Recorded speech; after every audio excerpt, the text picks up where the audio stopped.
मैंने बोला उनको कि मैं अंबेडकरवादी हूं, बिरसावादी हूं, लेकिन मैं तरस गया उनके मुंह से सुनने के लिए कि वो अंबेडकरवादी है। अपने दलित लोग भी खुद को आज बौद्ध बोलते हैं, लेकिन अंबेडकरवादी नहीं बोलते हैं। अबे बाबा साहब नहीं होता तो बुद्ध के दर्शन होते क्या? कौन सा समाज है तुम्हारा? कौन है तुम्हारे समाज का चालक पालक और मालक? किसके इशारे पे चलते हैं आप? कौन सी व्यवस्था है तुम्हारे पास? यहां का बौद्ध भाई डॉक्टर बाबा साहब अंबेडकर का लिखा हुआ ग्रंथ अपने बच्चे के हाथ में देता है, जिसको बुद्ध और उसका धम्म बोलते हैं। तुम्हारे समाज में ऐसा आदमी भी है जो तुम्हारा ही आरक्षण लिया है, कलेक्टर बना है, मिनिस्टर बना है, आमदार बना है, जिला परिषद सदस्य बना है, डॉक्टर बना है, इंजीनियर बना है, और समाज के बारे में नहीं सोचता है। तुम्हारा ही आरक्षण लिया है, तुम्हारा ही भाई है। अगर वो बोगस आदिवासी है तो ये गद्दार आदिवासी है जो तुम्हारे समाज के बारे में नहीं सोचता है। थोड़ा पढ़ लिख लिया तो नागपुर भगता है, शहर में जाता है, बड़ा बंगला बनाता है, टीवी और बीबी में रह जाता है। उसको समाज से कोई लेना देना नहीं है। एक आध बार चंदा दे दिया तो उसको ऐसा लगता मैंने बहुत बड़ा काम कर लिया। अबे तेरा बच्चा आदिवासी नहीं रहेगा। अपनी औकात थी क्या यहां बात करने की? जब तुम आदिवासी ही नहीं रहोगे तो तुम्हारा क्या होने वाला है, थोड़ा सोचना शुरू कर दो। तुम्हारी पहचान खत्म, तुम्हारा अस्तित्व खत्म। जैसे अंडमान निकोबार में आदिवासियों को देखने जाते ताई और ऐसे ब्रेड के टुकड़े फेंकते हैं। वो बच्चे बिगर कपड़े पहने नंगे हमारे आदिवासी लोग आते हैं सामने, जैसे जानवर को रोटी देते हैं। उसको म्यूजियम बोलते हैं, आजाब घर बोलते हैं कि बताते देखो ये ऐसे आदिवासी है। ये गढ़चिरौली में भी चल रहा है। गढ़चिरौली में आदिवासियों के नाम पर इंटरनेशनल फंड आता है। आदिवासी को मालूम ही नहीं कि उसके नाम पे कौन फायदा उठा रहा है। जितने आदिवासियों के संगठन गढ़चिरौली में नहीं है, उतने यहां पर एनजीओ है गैर आदिवासियों के। वो कमा रहे आदिवासी को दिखा दिखा के। मैं मुद्दे से हटके बात कर रहा हूं। 13 साल की आदिवासी लड़की अपने हाथ में बंदूक पकड़ती है, टीवी पे दिखाता है कि यह नक्सली थी, ये लड़की को मारा गया है, ये इसकी उम्र 13 साल है। समाज का कोई आदमी उसके बारे में बात नहीं करता कि आखिर क्या बात है, ये 13 साल की लड़की ने अपने हाथ में बंदूक क्यों पकड़ी? कौन सा समाज है तुम्हारा? कौन है तुम्हारे समाज का चालक पालक और मालक? किसके इशारे पे चलते हैं आप? कौन सी व्यवस्था है तुम्हारे पास? यहां का बौद्ध भाई डॉक्टर बाबा साहब अंबेडकर का लिखा हुआ ग्रंथ अपने बच्चे के हाथ में देता है, जिसको बुद्ध और उसका धम्म बोलते हैं। उनका बुद्ध विहार चलता है, उनके स्कूल चलते हैं, भिक्खु काम करते हैं, समता सैनिक दल का काम चलता है, तब जाके समाज का अस्तित्व है। यहां का मुस्लिम भाई 4 साल की उम्र में अपने बच्चे को मदरसा में लेके जाता है, उनके भी स्कूल चलते हैं, बच्चों को जमात में लेके जाते हैं। वो अपने बच्चे के हाथ में कुरान शरीफ देता और बोलता बेटा ये तेरे जीने मरने का रास्ता है, इसको लेके चल। यहां का ब्राह्मण भाई अपने बच्चे के हाथ में वेद देता है, पुराण देता है और बोलता है इसको चला। आज तो व्यवस्था उनके हाथ में है। मैं आपसे पूछता हूं, आपके बच्चे ने बोला मैं कौन हूं, मेरा इतिहास क्या है, मेरा वंश क्या है, मैं किस वंश का हूं, मेरा क्या इतिहास है, मैं कौन हूं, मेरे दोस्त कौन है, मेरे दुश्मन कौन है, मेरे को कैसे जीना है?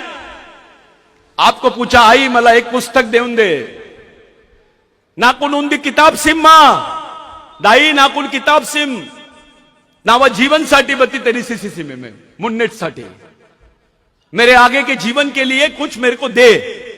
क्या देंगे तुम लोग? क्या है तुम्हारे पास अपने बच्चों को देने के लिए? ऐसा समाज, सिर्फ शादी में 100 लोग 5000 लोग दिखते हैं और मैयत में 5 लोग, इसको समाज नहीं बोलते हैं। एक तरफ गोंड भाग रहा है, एक तरफ प्रधान भाग रहा है, एक तरफ माड़िया भाग रहा है। बे तेरा खून एक है, तेरा डीएनए एक है, तेरी संस्कृति एक है, तो समाज भी एक होना चाहिए। बाबूराव शर्मा के ने बोला था, जो आदमी अपने भाई को भाई नहीं समझता, मैं उसको गांडू समझता हूं।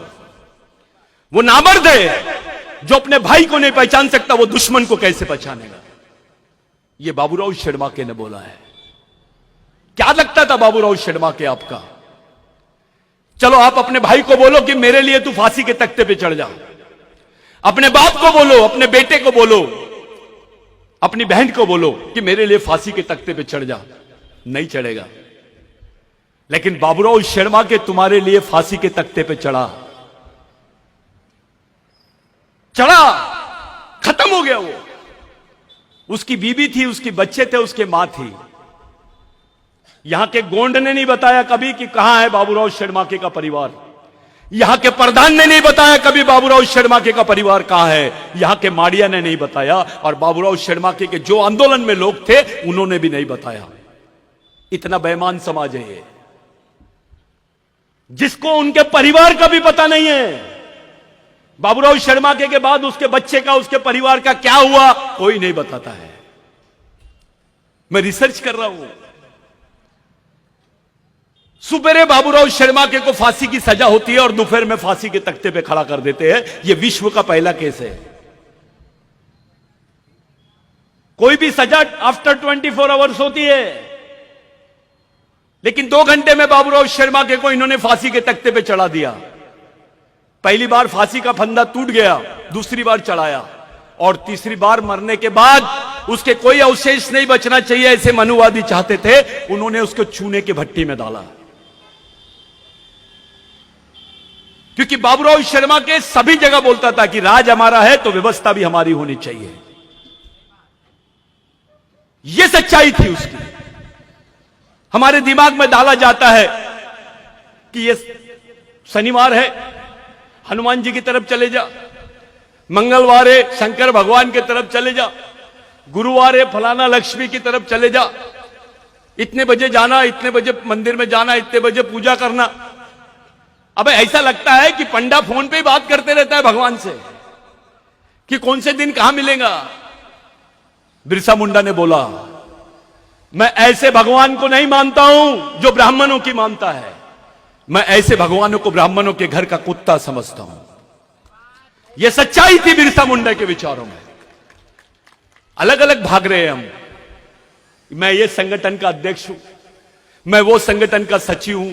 अबे इधर आ, मैं तेरे को इंटरनेशनल अध्यक्ष बना देता, क्या कर लेगा? आप लोग बोल रहे थे सुरजागढ़ की बात। भाग्यश्री ताई ने मेरे कान में बोली एक बात, मेरे को बहुत अच्छा लगा। वो सहमत नहीं है इन बातों से, लेकिन मेरा एक सवाल है, क्या हमारे आमदार मिनिस्टर इस कंडीशन में है कि इतनी बड़ी ताकत से लड़ सकते हैं मोदी से? आप आरएसएस से लड़ सकते हैं? आप इतनी बड़ी ताकत है तुम्हारे पास एमएलए, लेकिन समाज नहीं है। मैं ये संगठन का हूं, आपला घेरे, आपला वेगळा झंडा ठेव, आपण प्रधान आहो, आपला वेगळं ठेव रे, अपन तो राजगोंडा हो। अबे ये गांडूगिरी कहां से लाए? ये सोच कहां से आई तुमको? ये तो नपुंसक सोच है। आता अपन आचा आपला पूजा उजा करू, अपन सब करेंगे, तुम में और ब्राह्मण में क्या फर्क पड़ गया? अबे लड़ाई के मैदान में अगरबत्ती लगाएगा तो बचेगा कि मरेगा? तमाम ग्राम सभाओं के लोग इतना बड़ा संगठन कर लिए, क्या हाल है? कोई ग्राम सभा को गिन रहा है? मैं खुली बात करता हूं, कोई नहीं गिन रहा है। इस बेल्ट में जितने लोग कारगिल में नहीं मरे, उतने आदिवासी इस क्षेत्र में मरे हैं, चाहे वो पुलिस वाली हो या नक्सलवादी हो। इतनी बड़ी कीमत चुकाई है आदिवासियों ने। उनके हिस्से में क्या आया? गरीबी, भूखमरी, जबरन केसेस। जिसने पानी पिलाया वो भी नक्सलवादी, 13 साल की लड़की नक्सलवादी। अबे क्या है ये? यहां का बच्चा नागपुर में जब जाता है, गढ़चिरौली का बच्चा अपना घर ढूंढने के लिए किराए का घर मांगता है, तो उसको पूछते कहां रहता रे तू, तो बोलता है गढ़चिरौली, तो उसको वो घर नहीं देते, क्योंकि हर बच्चे को वो लोग नक्सलवादी समझते हैं। आदिवासियों की पहचान बना दी गई है। मुसलमान ने कुछ किया तो आतंकवादी, और आदिवासी ने कुछ किया तो नक्सलवादी। ऐसी सोच बना रहे पूरे देश में, हम समझ ही नहीं पा रहे हैं। ओबीसी को लगता है आदिवासी को बोल रहा ना, अपन चुप रहो। अबे तेरी पहचान आदिवासियों के भरोसे है। आदिवासी बंदूक की गोली से मारता है। मैं ऐसे क्षेत्र में गया था कल, गट्टा, उसके पहले मैं बस्तर में गया था, उसके पहले गढ़चिरौली के बहुत सारे क्षेत्र में गया था। यहां पर बुखार की गोली नहीं मिलती है, पैरासीटामोल गोली नहीं मिलती है, लेकिन बंदूक की गोली मिलती है। एक झोपड़े वाला आदिवासी जिसका झोपड़ा तन्नस के घास का है, जिसके बदन पे आधे कपड़े हैं, उसके घर के बाजू में AK-47 लेकर पुलिस खड़ी है। मामला क्या है? अबे बंदूक बेच के वो आदिवासी को दे दे, कम से कम 2 वक्त की रोटी मिल जाएंगी, 2 कपड़े मिल जाएंगे, उसका बच्चा पढ़ लेगा। ऐसे क्षेत्र बनाया गया आदिवासी क्षेत्र में, पूरी पैरामिलिट्री फोर्स लगा दी गई है, अर्धसैनिक बल लगा दिया गया। ऐसा लगता है कि लड़ाई आदिवासी क्षेत्र में चल रही है। मेरे को समझ में नहीं आता नक्सलवादी भी कौन सी लड़ाई लड़ रहे हैं। यह हालत आदिवासियों की क्यों हो रही है? हमारा जो पब्लिक रिप्रेजेंटेटिव है, हमारा जो प्रतिनिधित्व करने वाले लोग हैं, वो चुप क्यों है? मैंने आदिवासी अधिकारी कर्मचारियों को देखा, आरक्षण का मतलब आता तो चंदे देते हैं। अरे कुछ नहीं, आरक्षण होना चाहिए, प्रमोशन मिलना चाहिए, लेकिन आश्रम स्कूल का बच्चा भूख से मरता है, उसके साथ बलात्कार होता है, उसका आंदोलन करते हुए कोई कर्मचारी नहीं दिखता, कोई नहीं दिखता। 20-20 दिन तक के तय आदिवासी बच्चों के साथ बलात्कार हुआ है आश्रम स्कूल में। वो पारदी आदिवासी थे, गोंड को लग रहा था बे पारदी है, बस साले तेरा भाई है ना, तेरे खून का है ना, तू भी नहीं समझेगा। आज आदिवासी भाई किसी को पता चल जाए कि आदिवासी महिला है, गढ़चिरौली भले आदिवासी का होगा, हम यहां के राजा होंगे, लेकिन हमारी महिला जब सड़क से जाती है तो दूसरे लोग हंसते हैं, बे ये आदिवासी है, कुछ भी कर ले। इसके समाज के लोगों को कुछ नहीं समझता, इनमें एकता नहीं है। उसका दूसरा मीनिंग यह होता है कि दूसरे लोग आदिवासियों को गांडू समझते हैं। क्या सम्मान है हमारा? क्या सम्मान है? कुछ नहीं है। और यह तो बहुत बड़ी कल्पना है, वो तो बाबा साहब की सोच का कल्पना है कि भाई आदिवासी, ST, SC, माइनॉरिटी के लोग मिलकर लड़ना चाहिए। यह तो बहुत अच्छी बात है। ऐसा होता है क्या? सोच ऐसी बन गई है कि दलितों का प्रश्न है ना तो वो देखते बैठेगा, आदिवासी का प्रश्न है ना वो देखते बैठेगा। अरे बाबा साहब को तो हमने भंडारा से इलेक्शन हरा दिए थे, यहीं के दलित थे, यहीं के आदिवासी थे, यहीं के ओबीसी थे, जो उसका दिया हुआ आरक्षण का उपभोग कर रहे हैं आज। जब जीते जी बाबा साहब को इलेक्शन हरवा दिए भंडारा से, वही डॉक्टर बाबा साहब आंबेडकर पहली बार पश्चिम बंगाल से लड़े। एक तरफ सुभाष चंद्र बोस का छोटा भाई लड़ रहा था इलेक्शन कांग्रेस से, और दूसरी तरफ शेड्यूल कास्ट फेडरेशन से डॉक्टर बाबा साहब आंबेडकर लड़ रहे थे। आदिवासियों ने कांग्रेस से बगावत किया और डॉक्टर बाबा साहब आंबेडकर को जिताया।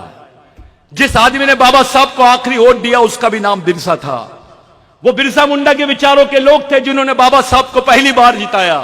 डॉक्टर बाबा साहब आंबेडकर संविधान सभा के अध्यक्ष बने और उनके हाथ में संविधान बनाने का मौका मिला। बिरसा मुंडा का आंदोलन नहीं होता तो यह मौका भी अपने को नहीं मिलता।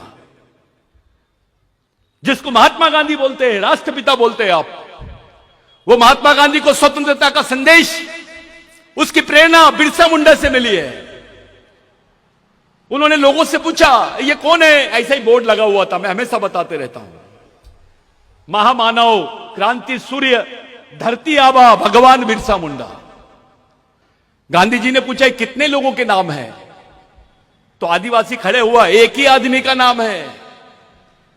तो बोले ये कितने साल जिया? सिर्फ 24 साल जिया। ये क्या चाहता था? मुड़गास मुड़गा मामास, उसका मतलब है मावा नाटे मावा राज, हमारे गांव में हमारा राज। गांधी जी ने बोला इसी आंदोलन की तो पूरे देश को जरूरत है। यहीं से गांधी जी ने टाई और कोट उतारा, लंगोटी पहना और भारत छोड़ो आंदोलन की तैयारी की। अगर गांधी जी, डॉक्टर बाबा साहब आंबेडकर, गांधी जी जैसे लोग बिरसा मुंडा से प्रेरणा लेते हैं, आप गांधी जी को राष्ट्रपिता बोलते हैं, बिरसा मुंडा तो इस देश का आजा होना चाहिए। लेकिन क्योंकि वो आदिवासी है उसमें कोई बात ही नहीं करता है, कोई बात नहीं करता है। अभी अपने आप को अंबेडकरी आंदोलन का भी एक अच्छा उदाहरण देता हूं दादा। मैं कुछ उच्च जाति के लोगों ने बौद्ध धर्म ले लिया और उनके साथ अपने लोग भी थे।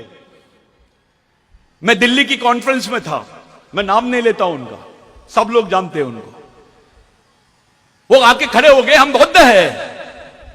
उस कॉन्फ्रेंस में बोल रहे थे, मैंने भी बोला मैं आदिवासी हूं। तो बोले आप वो नागपुर के कि गढ़चिरौली के हैं? तो मैंने बोला आप ऐसा क्यों पूछ रहे? बोले जो दाढ़ी आप लगते हो थोड़ा सा अलग दिखते हो, गढ़चिरौली वाले ही दिखते हो। तो मैंने बोला मैं गढ़चिरौली का हूं। मैंने बोला उनको कि मैं अंबेडकरवादी हूं, बिरसावादी हूं, लेकिन मैं तरस गया उनके मुंह से सुनने के लिए कि वो अंबेडकरवादी है। अपने दलित लोग भी खुद को आज बौद्ध बोलते हैं लेकिन अंबेडकरवादी नहीं बोलते हैं। अबे बाबा साहब नहीं होता तो बुद्ध के दर्शन होते क्या? एक रिक्शे वाले को पूछा था मैंने नागपुर में, आदिवासी रिक्शे वाले को, हंसते हंसते, उसके साथ दलित रिक्शे वाला भी चल रहा था। दोनों जन दारू वारू पिए और मैं उनको देख ही रहा हूं। एक जन ने ऐसी चलते पूछा, बे बुद्ध के बाप का नाम क्या है? तो वो दोनों जन बोले, बे रुक, छोटे से प्रश्न का जवाब नहीं दे रहा। बोले, मैंने बोला क्या बात है? हम दे रहे बोले उत्तर, बुद्ध के बाप का नाम अंबेडकर है। बोले, मैं थोड़ी देर के लिए चुपचाप हो गया, लेकिन बाद में जब सोचा कि हमारे तक बुद्ध कब आया? जब बाबा साहब ने लाया। बुद्ध के गुरु का नाम अलार कलाम, आदिवासी था वो। अलार कलाम बुद्ध का गुरु था, जिसने सांख्यिकी दर्शन का उसको पाठ पढ़ाया था।